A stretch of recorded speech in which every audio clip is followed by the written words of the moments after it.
Hi, my name is Abby. I'm a fourth year PhD candidate at Duke University's Psych and Neuro program, and today I'm here to talk to you about curiosity. So to start, I want to briefly define curiosity and what questions motivated this study in particular. We can think of curiosity as a subjective state that motivates information seeking, and this often happens without the direction of explicit rewards and is not towards aiding in instrumental action. Curiosity motivates information seeking towards internally defined goals and rewards and is likely the basis that drives much of our own work in science. Our understanding of curiosity, however, what engenders it, how it moves, and how it directs information search is still in its infancy, particularly how curiosity operates across time and information gathering. Prior work has examined curiosity in more of a static state or as a snapshot, and we wanted to know how curiosity moves, how it changes with ongoing information acquisition, and when people choose to sustain it. Investigating curiosity as a dynamic state provides a closer approximation to how curiosity functions naturally. So to begin our examination, we employed a novel paradigm that allowed us to assess dynamic changes in curiosity across information gathering. In our task, participants were instructed that they would watch several videos of single-line drawings being formed over time.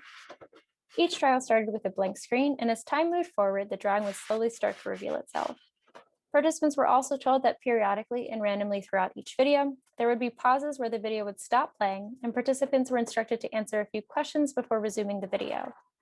Specifically, how much they wanted to know what the drawing was going to be, and this was our measure of curiosity, and they were asked to provide a guess as to what they thought the drawing would become. Guessing was required, but we instructed participants that if they didn't have a guess, they could write "I don't know" or "none." And after participants reported their guess, they were given two choices.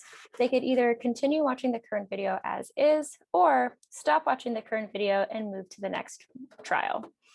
Now, we manipulated this stop the current video and move to the next one in two unique ways between our participants.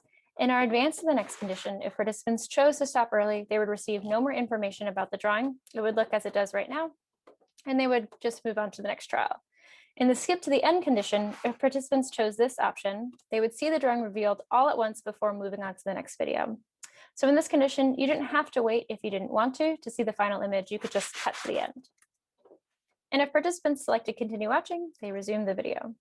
And at the end of each video, they first provided their final answer about what they think the drawing is, and they also answered some additional questions before moving on to the next video.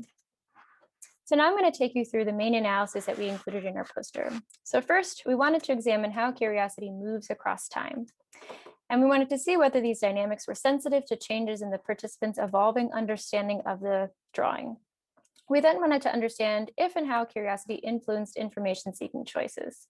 Critically here, we're interested in whether curiosity predicts information seeking when the alternative is to abort a trial and advance to the next, and whether curiosity predicts suspending the resolution of a video when the alternative is to receive total information immediately.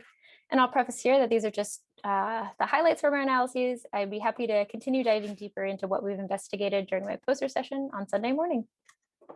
All right, so we started with examining how curiosity changes as a function of time. And what we see is that time relates to curiosity in this inverted U pattern, where if we draw from prior research on curiosity and competence, we can suggest that curiosity is low when you have very little or a lot of information and seems to peak in these intermediate amounts of information.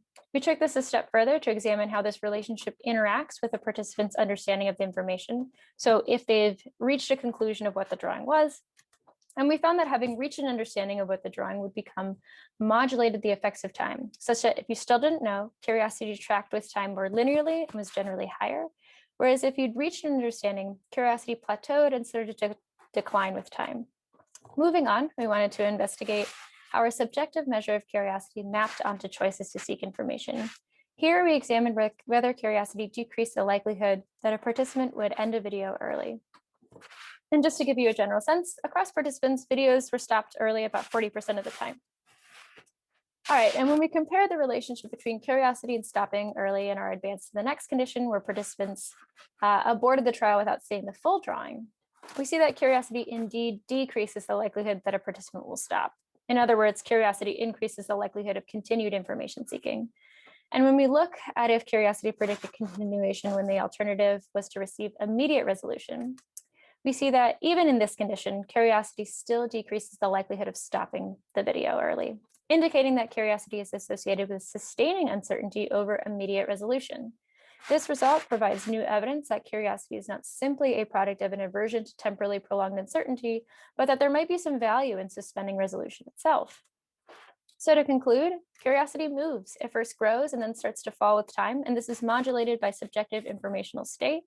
And curiosity here not only predicts choices to seek information, but also predicts wanting to draw out that information seeking by suspending resolution. So thank you all for listening. And thanks to all the people and organizations that make my work possible. And again, if you're curious to hear more, come stop by my poster. It'll be Sunday, March 14th at 8:30 in the morning. Thank you.